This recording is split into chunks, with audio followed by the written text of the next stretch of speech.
나 동해 바다 서해 바다 참치.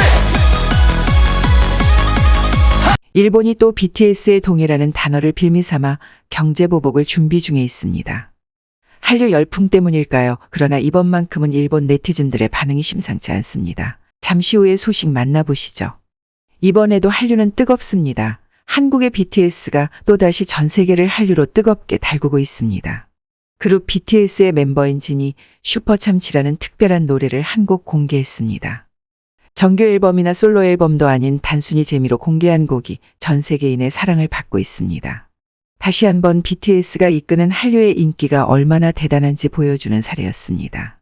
BTS여서일까요? 트로트 같기도 하고 댄스곡 같기도 한 것이 단순한 멜로디의 그 중독성이 전 세계를 사로잡았습니다. 제2의 아기상어송이 될지도 모른다는 평가가 나오고 있습니다. 전 세계의 어린아이들까지 따라 부르며 각종 온라인에는 연일 화제가 되고 있습니다. 그런데 말입니다. 너무 많은 화제가 돼서일까요? 이를 시샘하는 세력이 있습니다. 바로 일본입니다. 일본은 슈퍼참치 가사에 나오는 노랫말인 동해바다라는 단어가 불편했던 것입니다. 그러자 곧바로 각종 일본의 방송과 일본 네티즌들은 왜 동해를 일본해라 부르지 않고 한국식인 동해라 부르냐며 이에 딴지 아닌 딴지를 거는 것이었습니다.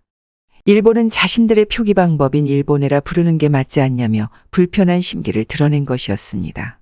우리들의 입장에서는 정말로 억지 주장이 아닐 수가 없는 이슈인데요. 당연히 우리나라 방식으로 동해를 동해라 부르는 것이 무엇이 문제인지 알 수 없는 사태입니다. 정말로 일본해라 부르지 않아서 불편한 건지 아니면 단순히 셈이 났던 것인지는 일본만이 알 수 있겠죠. 한류의 열풍 때문일까요? 그러자 이에 대한 전 세계인의 반응이 심상치 않습니다. 전 세계 여론 역시 일본의 이런 의미 없는 행동에 고개를 돌리고 있습니다.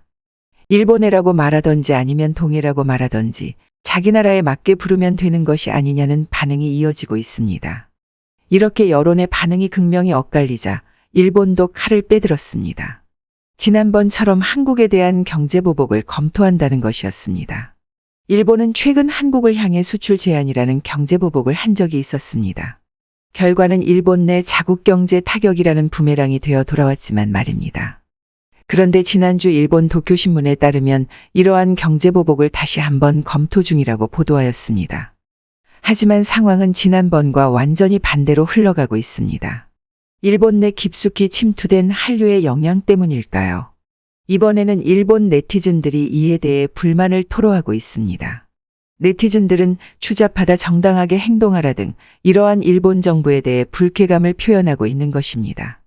여론이 안 좋아지자 도쿄신문은 곧바로 기사를 내려 정정보도에 그치고 말았습니다. 한국에 대한 소식에는 늘 끊임없는 혐한으로 형성되던 일본의 온라인 문화도 어느덧 한류로 인해 정화되고 있던 것입니다. 한편 진의 슈퍼참치는 인도네시아, 멕시코, 필리핀 등의 65개국에 트렌딩되며 다시 한번 한류의 파워를 가늠할 수 있었습니다. 전 세계에 돌풍을 일으키고 있는 BTS 진의 슈퍼참치의 인기가 어디까지 이어질지 큰 기대를 모으고 있습니다. 이에 대해 도쿄신문 온라인 일간지에 실린 일본 네티즌들의 반응을 모아봤습니다. 우리도 이제 한국을 그만 미워하고 한국을 좀 배워보는 건 어때? 확실히 그들의 전 세계 문화 장악은 대단하다고. 일본도 BTS 같은 세계적인 아이돌이 있어야 돼. 그래야 일본도 한국처럼 전 세계에 알릴 수 있어. 일본은 언제까지 한국 뒷공무니만 따라다니려고 하지. 또 경제보복을 하려 했다가 저번처럼 크게 다친다고. 이상으로 오늘의 소식 마치겠습니다. 좋아요와 구독 부탁드립니다.